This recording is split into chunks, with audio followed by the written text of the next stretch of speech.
dari tolok ukur keberanian moral. Markus Dodd dalam bukunya yang membandingkan Muhammad, Buddha, dan Kristus, lagi-lagi Muhammad di peringkat 1. Jika kita menjadi cahaya karena bersih dari tindak korupsi ekonomi, penindasan politik, kecurangan sosial, penyelewengan hukum, serta maksiat kebudayaan, nurun ala nur, cahaya di atas cahaya. Bismillahirrahmanirrahim. Assalamualaikum warahmatullahi wabarakatuh. Waalaikumsalam warahmatullahi wabarakatuh. Waalaikumsalam warahmatullahi wabarakatuh. Alhamdulillahilladzi ja'ala ad-dina ribatan matinan baina qulubil mu'minin wa amarum bil ittihadi wa ta'awun wa nahahum 'anit tafarruqi wa tanazu' fi kitabih. Asyhadu an la ilaha illallah wahdahu la syarikalah, lahul mulku wa lahul hamdu wa huwa ala kulli syai'in qadir. Wa asyhadu anna sayyidana Muhammadan abduhu wa rasuluh arsalahu rahmatan lil alamin. Allahumma salli wa sallim ala sayyidina Muhammad wa ala alihi wa ashabi ajma'in, amma ba'd. Fa ya ayyuhalladzina amanu ittaqullaha haqqa tuqatih wa la tamutunna illa wa antum muslimun. Qala ta'ala fi kitabihil karim, a'udzu billahi minasyaitonir rajim. Bismillahirrahmanirrahim. Laqad kana lakum fi rasulillahi uswatun hasanah liman kana yarjullaha wal yawmal akhir wa dzakarallaha katsira. Sadaqallahul azim. Alhamdulillah, puji dan syukur kita panjatkan kehadirat Allah Subhanahu wa Ta'ala, berkat nikmat dan karunia-Nya yang telah dilimpahkan kepada kita semua, sehingga pada tahun ini kita masih memperingati Maulid Nabi besar Muhammad sallallahu alaihi wasallam yang jatuh pada bulan Rabiul Awal. Rabiul Awal artinya musim bunga. Adalah bulan di mana pada 14 abad silam telah lahir manusia yang sangat-sangat mulia yang bernama Muhammad bin Abdullah. Semua pakar bersepakat bahwa Muhammad adalah manusia paling agung sepanjang sejarah peradaban manusia. Dari tolok ukur kepahlawanan, menurut Thomas Carlyle dalam buku Sejarah Pahlawan Dunia, Muhammad di peringkat 1. Dari tolok ukur hasil karya, menurut Will Durant dalam buku Masyarakat Sipil Dunia, Muhammad di peringkat 1. Dari tolok ukur keberanian moral, Markus Dodd dalam bukunya yang membandingkan Muhammad, Buddha, dan Kristus, lagi-lagi Muhammad di peringkat 1. Dari tolok ukur yang paling besar pengaruhnya serta membawa perubahan besar terhadap kehidupan umat manusia sedunia, Michael Hart dalam bukunya 100 Tokoh, Muhammad di peringkat 1. Salawat dan salam semoga senantiasa tercurahkan kepada manusia termulia itu, Nabi besar Muhammad sallallahu alaihi wasallam, yang telah berjuang menghantarkan kita semua umat manusia kepada abad-abad pencerahan dan membangun bangunan megah Islam yang rahmatan lil alamin, tempat kita semua bernaung, berlindung di dalamnya demi kebahagiaan hakiki dan keselamatan hidup di dunia dan akhirat. Hadirin sidang netizen rahimakumullah. Umat Islam di muka bumi dari abad ke abad, dari zaman ke zaman, serta dari periode kehidupannya telah ribuan kali, bahkan puluhan, ratusan ribu kali, atau entah berapa persisnya, mereka memperingati kelahiran Nabi Agung Muhammad Shallallahu Alaihi Wasallam yang mereka junjung tinggi dan mereka dekap intim dalam hati karena kemuliaannya. Setiap masyarakat muslim, setiap kelompok, serta setiap orang mengagung-agungkannya ratusan ribu kali. Muhammad tidak menjadi lapuk oleh panas hujan segala zaman. Muhammad dipelihara namanya di zaman orang bertani serta di zaman pasca modern ketika kekuasaan alat informasi dan komunikasi menjadi dewa. Muhammad tidak pernah disebut kuno. Meski kita punya Mercedes, super laptop, HP tercanggih, serta segala jenis teknologi mutakhir yang paling dibanggakan, Muhammad tidak pernah dikategorikan sebagai manusia masa silam dengan muatan nilai-nilai dekaden, meski kita telah memiliki apapun yang melambangkan pencapaian-pencapaian kontemporer. Muhammad tidak pernah wafat.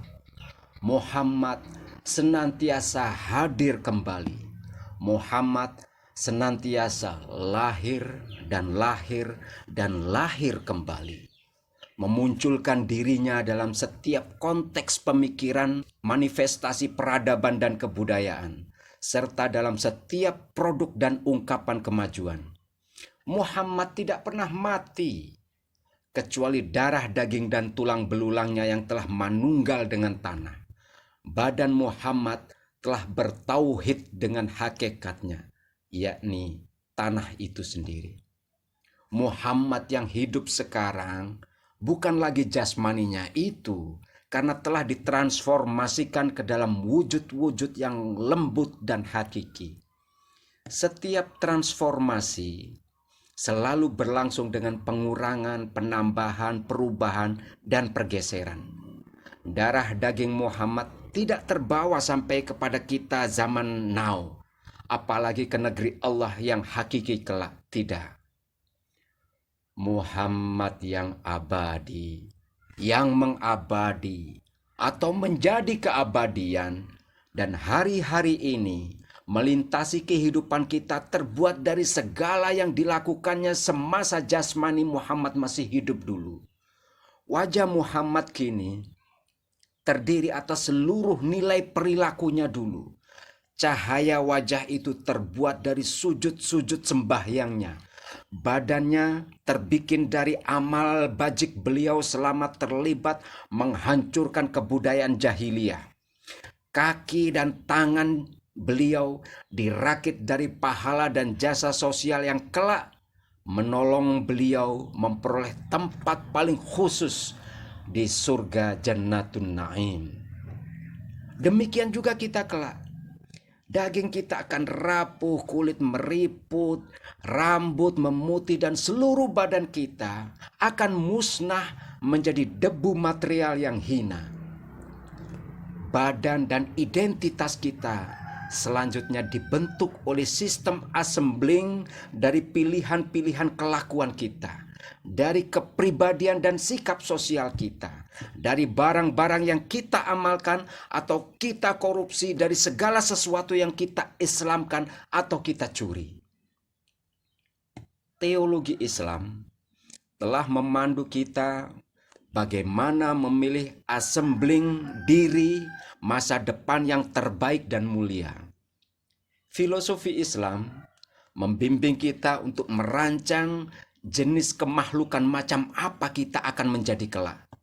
Dan kosmologi Islam memberi pilihan kepada kita apakah kita akan merekayasa diri menjadi benda setingkat debu, menjadi energi yang gentayangan, jadi hantu, jadi klenik, atau menjadi api dan kayu bakar menyiksa diri sendiri.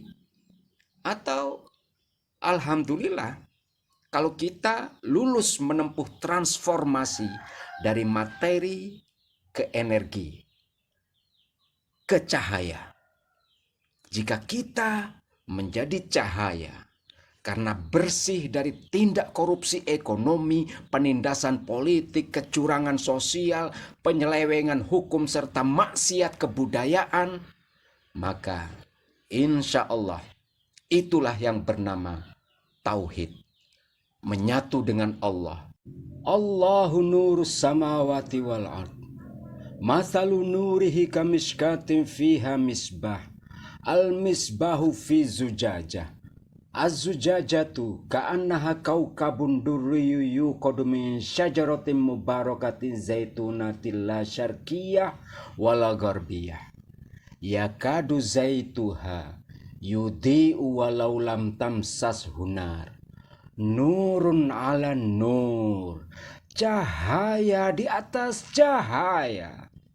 Cahaya cikal bakal yang pada 14 abad silam dimanifestasikan melalui seorang laki-laki progresif melawan arus, menjajakan tauhid di tengah-tengah berhala yang bersedia menggenggam pedang untuk mempertahankan diri dan menegakkan nilai, dan yang bersedia tidur beralaskan daun korma, yang kalau kelaparan dia merasa pakewuh segan untuk meminta kepada tetangga, sehingga beliau mengganjal perutnya dengan batu, yang meski beliau punya bargaining power untuk berkuasa dan menumpuk harta, namun beliau lebih memilih hidup melarat. Ya Nabi, salamun alaik. Setiap tahun kami memperingati kelahiranmu. Telah beribu-ribu kali umatmu melakukan peringatan itu, dan masing-masing kami rata-rata memperingati kelahiranmu 30 kali. Tetapi lihatlah, kami jalan di tempat, tidak cukup ada peningkatan penghayatan. Tak terlihat output personal maupun sosial dari proses permenungan tentang konsistensi. Hikmah acara-acara peringatan-peringatan maulidmu pada kami masih involusi, bahkan mungkin degradasi dan distorsi. Ya Nabi, salamun alaik. Zaman telah mengubah kami. Kami telah mengubah zaman. Namun kualitas percintaan kami kepadamu tidak kunjung meningkat. Kami telah lalui berbagai era perkembangan dan kemajuan. Ilmu, pengetahuan, dan teknologi kami semakin dahsyat. Namun tak diikuti dahsyatnya perwujudan cinta kami kepadamu ya Muhammad. Kami semakin pandai, namun kami tidak semakin bersujud. Kami semakin pintar, namun kami tidak semakin berislam. Kami semakin maju, namun kami tidak semakin beriman. Kami semakin berkembang, namun kami tidak semakin berihsan. Sel-sel memuai, daun-daun memuai, pohon-pohon memuai, namun kesadaran kami tidak memuai. Keinsafan kami tidak. Cinta dan internalisasi ilahiyah kami tidak. Kami masih primitif dalam hal akhlak. Padahal akhlak adalah substansi utama ajaranmu. Padahal kami tak perlu belajar soal akhlak. Karena moral sudah menjadi naluri manusia. Berbeda dengan kaum jin yang ilmu, mereka tak usah belajar. Namun soal akhlak, mereka harus belajar. Tapi ironisnya ya Muhammad, akhlak kaum jin banyak yang lebih bagus dari kami. Kenapa? Sebab kami masih bisa menjual iman dengan harga beberapa ribu rupiah. Kami bisa menggadaikan Islam seharga emblem nama dan segumpal kekuasaan. Kami bisa memperdagangkan nilai Tuhan seharga jabatan kecil yang masa berlakunya pun sangat sementara. Kami bisa menipu, meliciki, mencurangi, menindas, dan menghisap darah saudara kami sendiri hanya untuk beberapa lembar uang. Kami bisa menghujat, memukul, menumpahkan darah, bahkan membantai saudara kami sendiri yang seiman, seagama. Ya Nabi salamun alaik. Padahal kami mengaku sebagai pengikutmu ya Muhammad. Padahal engkau adalah pekerja amat keras dibanding kemalasan kami. Padahal engkau adalah negarawan agung dibanding ketikusan politik kami. Padahal engkau adalah ilmuwan ulung dibanding kepandaian semu kami. Padahal engkau adalah seniman anggun dibanding vulgarnya kebudayaan kami. Padahal engkau adalah pendekar mumpuni dibanding kepengecutan kami. Padahal engkau adalah strategi dahsyat dibanding berulang-ulang keterjebakan kami oleh sistem Abu Jahal kontemporer. Berulang-ulang politisi membujuk kami untuk menyerahkan darah kehidupan kami untuk dihisap oleh Dracula kapitalis yang berkedok investor dengan janji royalti kemakmuran. Padahal di mana-mana setelah investor pergi, kami tetap menjadi petani miskin. Padahal engkau adalah mujahid yang tak mengenal putus asa dibanding deretan kekalahan demi kekalahan kami. Padahal engkau adalah pejuang yang sedemikian gagah perkasa terhadap godaan benda emas dibanding kekaguman tolol kami terhadap hal yang sama. Padahal engkau adalah moralis kelas utama dibanding kemunafikan kami. Engkau adalah panglima kehidupan yang tak terbandingkan dibanding mental prajurit kepribadian kami. Engkau adalah pembebas kemanusiaan, padahal engkau adalah pembimbing kemuliaan, penyelamat nilai kemanusiaan. Engkau adalah organisator dan manajer yang penuh keunggulan dibanding kesemrawutan keumatan kami. Ya Nabi salamun alaik. Padahal engkau adalah manusia yang sukses menjadi nabi dan nabi yang sukses menjadi manusia di hadapan kami. Padahal engkau adalah pembebas budak-budak, sementara kami adalah budak-budak yang tak pernah merasa, menyadari, tak pernah mengakui bahwa kami adalah budak-budak. Sementara kami adalah budak-budak dalam sangat banyak konteks yang sesudah berbincang tentang perbudakan, segera mencari kalimat-kalimat retorika dan nada yang sedemikian indahnya, sehingga bisa membuat kami tidak lagi menyimpulkan bahwa kami adalah budak-budak. Ya Nabi, salamun alaik. Di negeri kami ini, umatmu berjumlah mayoritas dari seluruh penduduknya. Kami punya Muhammadiyah, kami punya NU, punya Persis, kami punya MUI, IJMI, kami punya ulama, kiai, tuan guru, kami punya bank syariah, kami punya HMI, PMI, IMM, pemuda Ansor, kami PII, puluhan ribu pesantren, madrasah-madrasah, sekolah-sekolah Islam, kelompok-kelompok studi Islam intensif, kami punya yayasan-yayasan Islam, puluhan partai-partai Islam, mubalik-mubaligo, budayawan dan seniman, kami punya cendekiawan muslim, profesor, doktor, jenderal muslim. Kami punya semuanya ya Muhammad. Yang tidak kami punya hanyalah kesediaan, keberanian, dan kerelaan yang sungguh-sungguh untuk mengikuti jejakmu ya Muhammad. Hadirin netizen yang dimuliakan Allah, inilah sedikit renungan masih dalam suasana Maulid Nabi besar Muhammad Sallallahu Alaihi Wasallam, guna membangun kesadaran kita umat Islam. Bagaimanapun Islam tidak bisa dipisahkan dari sejarah kehidupan dan perjuangan Nabi besar Muhammad Sallallahu Alaihi Wasallam. Semoga ini akan selalu menjadi spirit di setiap langkah kehidupan yang kita jalani, sehingga hidup ini menjadi jauh lebih berarti. Dan itu hanya terjadi bila disertai dengan adanya kesediaan, keberanian, kerelaan kita semua secara sungguh-sungguh untuk mengikuti jejak dan suri tauladan Rasulullah Muhammad Sallallahu Alaihi Wasallam. Laqad kana lakum fi Rasulillahi uswatun hasanah. Barakallahu li wa lakum fil Qur'anil azim wa nafa'ani wa iyyakum bima fihi minal ayati wa dzikril hakim wa taqabbala minni wa minkum tilawatahu innahu huwas samiul alim.